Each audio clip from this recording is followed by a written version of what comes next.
Good morning, everyone. This video will be quick and to the point.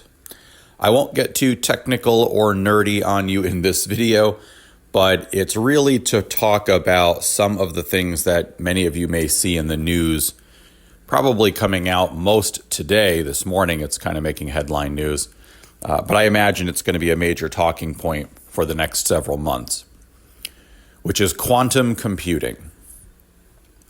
Now, there's many companies that are pushing to release and generate a quantum computer, something that can revolutionize the way computing is currently done. And not to get too technical, but just a very basic overview is current computers operate in the same binary language of zeros and ones that they have since computer chips were first conceived and created. Now, of course, the processing power of a supercomputer today is much more advanced than they used to be, but the computer's language itself and how it functions really is not much different than when computer chips were first created. The language of how a computer works has always been the same. Quantum computing changes that. It's a very, very vast system that allows almost at a molecule level computer power that does not have to use these algorithms of zeros and ones. It basically just has a function to it that the computer can be in any state at any time, meaning that it doesn't have to try combinations to access a password. So think about a computer that was trying to break through and get your password for something.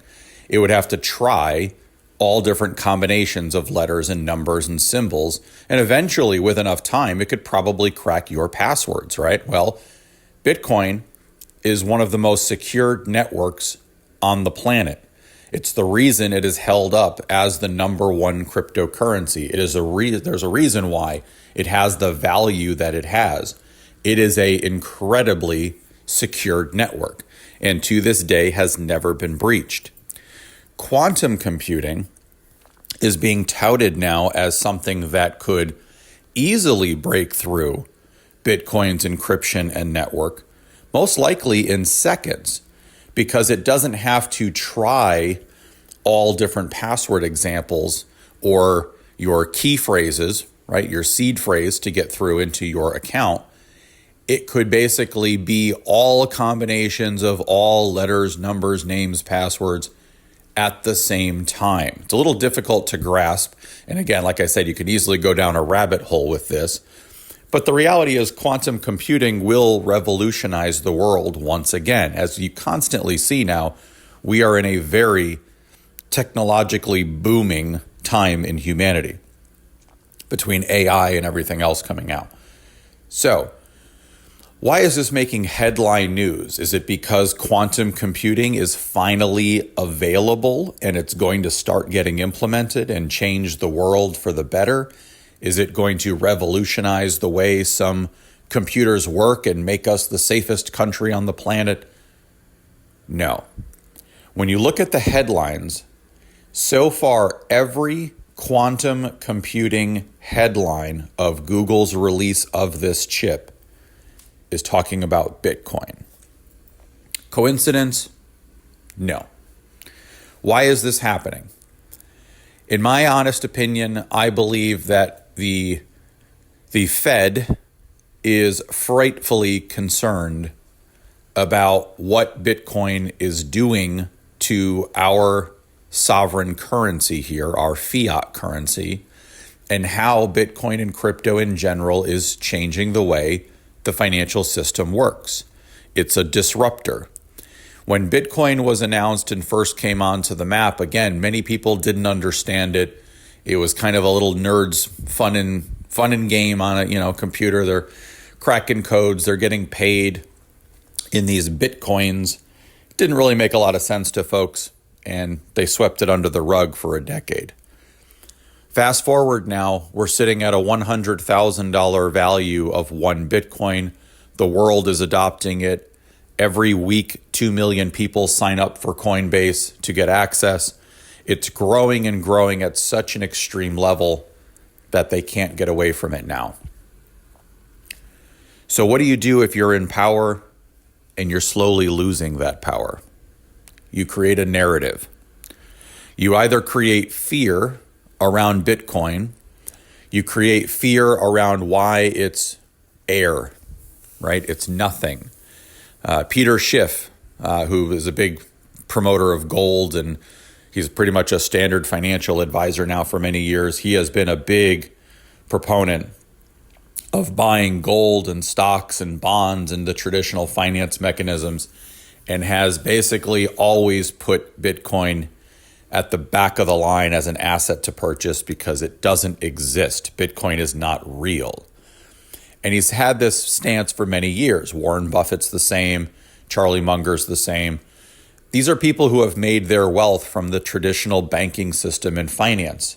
It's, of course, not that difficult to understand why they would be against Bitcoin and people pulling assets from the stock market and traditional investments like gold and putting it into Bitcoin. It's a threat to their power.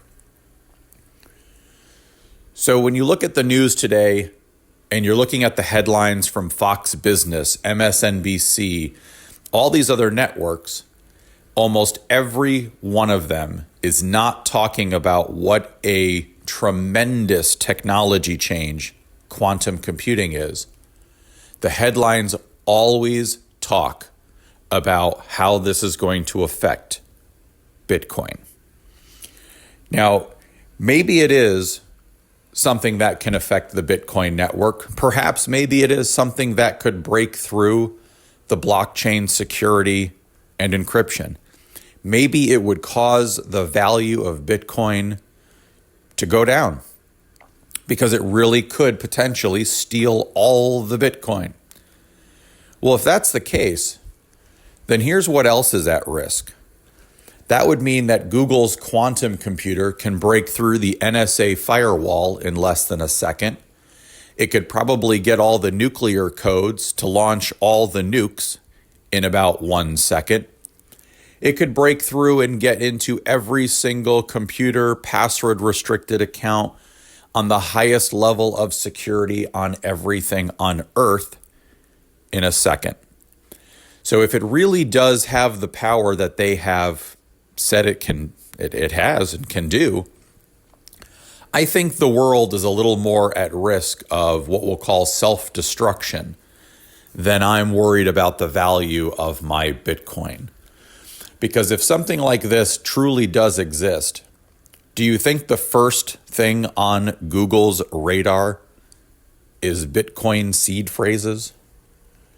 Do we really think that quantum computing that could revolutionize the medical industry, could revolutionize the way the entire internet works, the way security is done for countries around the world, and the way nuclear arsenals are stockpiled and made very secure?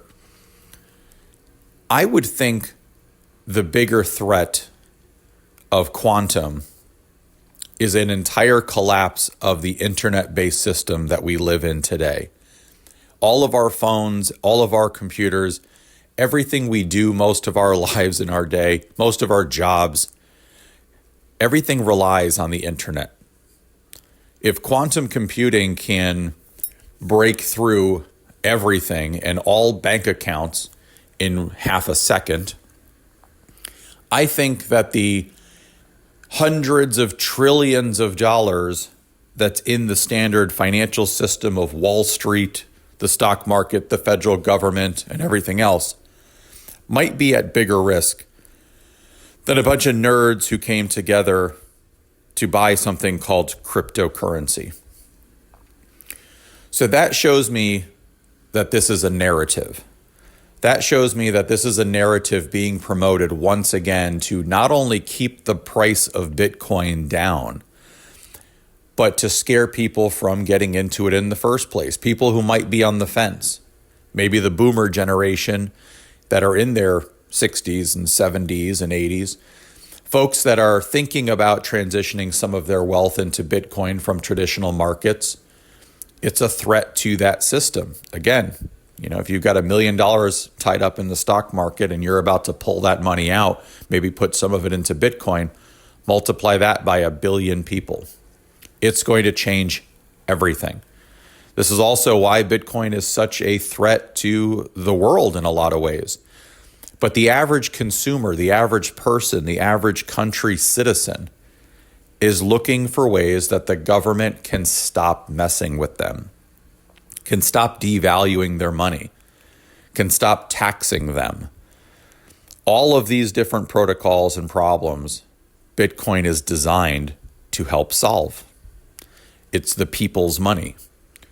It's a way to fight back for lesser terms. And that threat needs to be dealt with. And if the government can't ban it because it can't stop the Bitcoin network, what can you do in the meantime to at least keep it at bay while you figure out a solution or a plan? You create a narrative, you create fear, and you create skepticism. And that will hold the dam back, so to speak. It will hold the floodgates from opening. It will create uncertainty just long enough for either the government to get in on it, companies like BlackRock to buy more. Someone is always making money. The narrative is created not for the benefit of the people. The narrative is always created for someone, somewhere, to make money. So quantum computing, in a nutshell, might be a threat to Bitcoin. But in all honesty, if it ever actually is released and can do what they say it can do, the world is a lot more at risk of being destroyed than worrying about my gold cyber coins online in a wallet that I've created that I'm holding on to for safekeeping.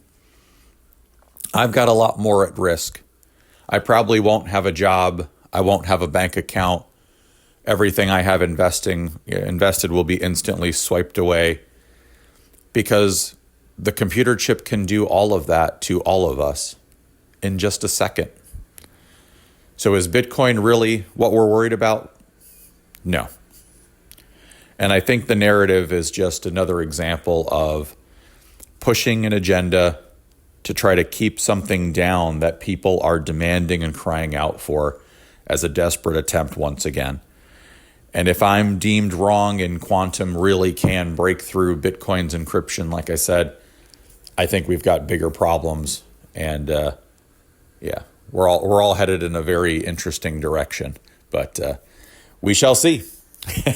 Just wanted to make sure everyone's aware of what's going on, how things are getting put together, and to, of course, create a sense of happiness around what's happening in the industry right now. That once again, when you look at a lot of the other news around Bitcoin, there's a lot of positive news coming out of China, positive news coming out of Russia. Again, I know the world may be in a conflict, but at the end of the day, countries are adopting Bitcoin. Its citizens are adopting Bitcoin. The world is getting very warm from the lukewarm status it's had for cryptocurrency for a long time. This will consistently keep pushing the prices on all crypto up and up and up. We are still in very early stages of adoption. I say this every day to folks. Stop being concerned that Bitcoin is at $100,000. It'll be at $1 million soon. As Michael Saylor says, it'll then be at $5 million.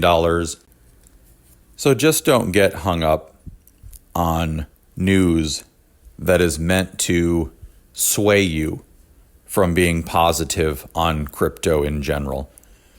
Don't get misled into news articles and tactics that are designed to keep things down, promote insecurity and fear. The news is really good at fear mongering, period. It could easily be 5 years before this chip is ever actually used in a real world situation, comma, it could be 10 years before the computer system is actually developed that could do anything. And here's the real kicker. If Google, which is a privately owned company, could create something like this that could revolutionize security in general and break through the encryptions of everything on the planet, I have to imagine the federal government is also terrified right now of what that means. That would make Google the most powerful entity on the planet.